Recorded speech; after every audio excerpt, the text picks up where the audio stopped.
Сега обещания репортаж на Катя Тодорова, който припомня, че много от нас също са бежанци.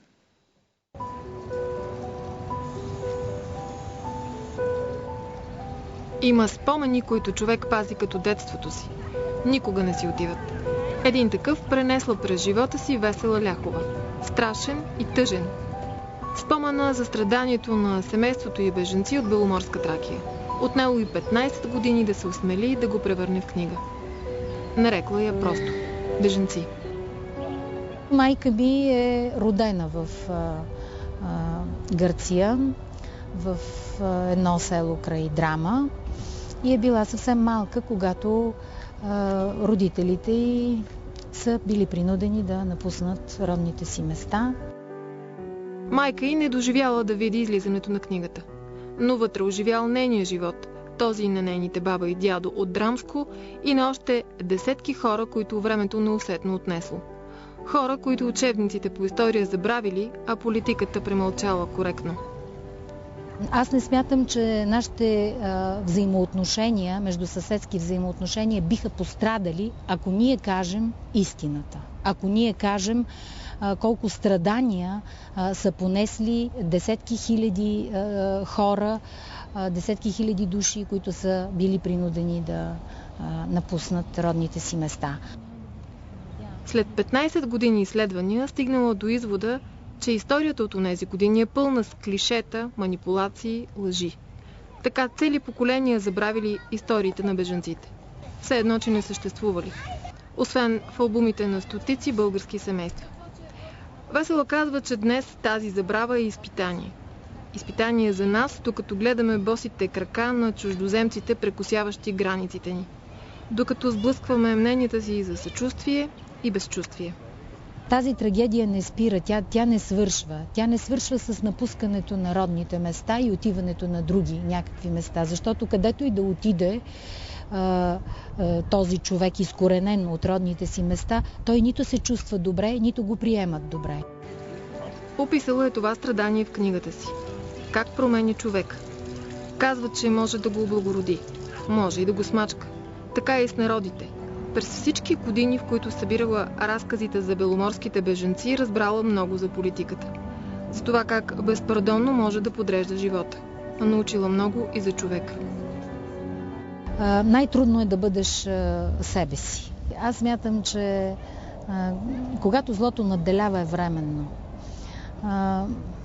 Все си мисля, че в края на краищата човека е направен по природа да бъде добър.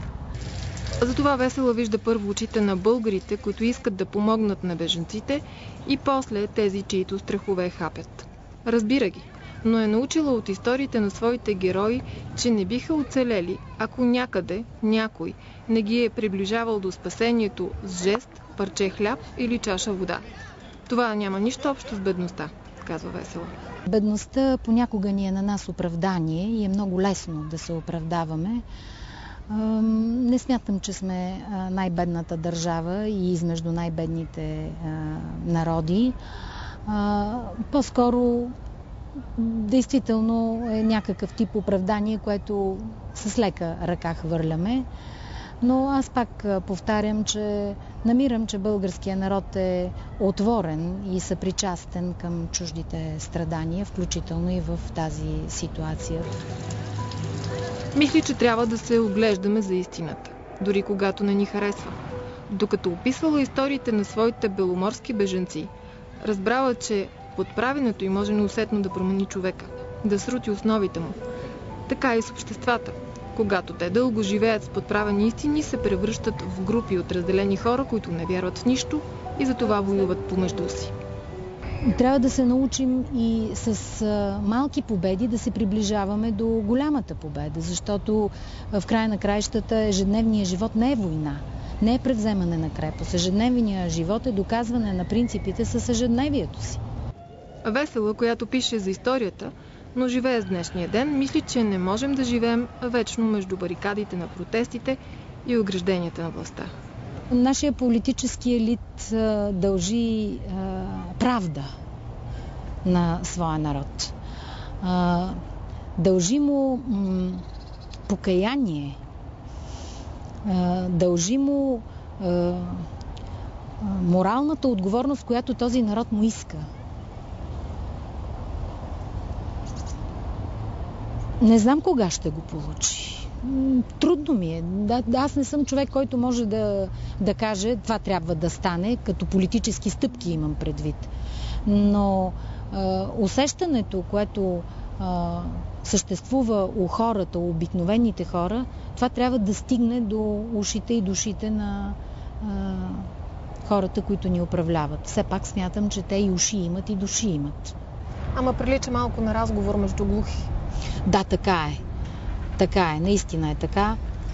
Тук ще си послужа с една поговорка, че много време може да се мами малко, да се мамят малко хора. Дълго време може да се мами един народ, но не може дълго време да се мами цял народ. Тоест, в края на краищата лъжата не може да продължава вечно и тя вече е демаскирана, въпросът е да си отиде. Весела също тръгва по своя път. Сбъднала е мечтата си да опише живота на хора, които никой не помни. Знае, че това също е част от лъжата. Да забравяме. Тя за това ни разказа тази история. За да помним.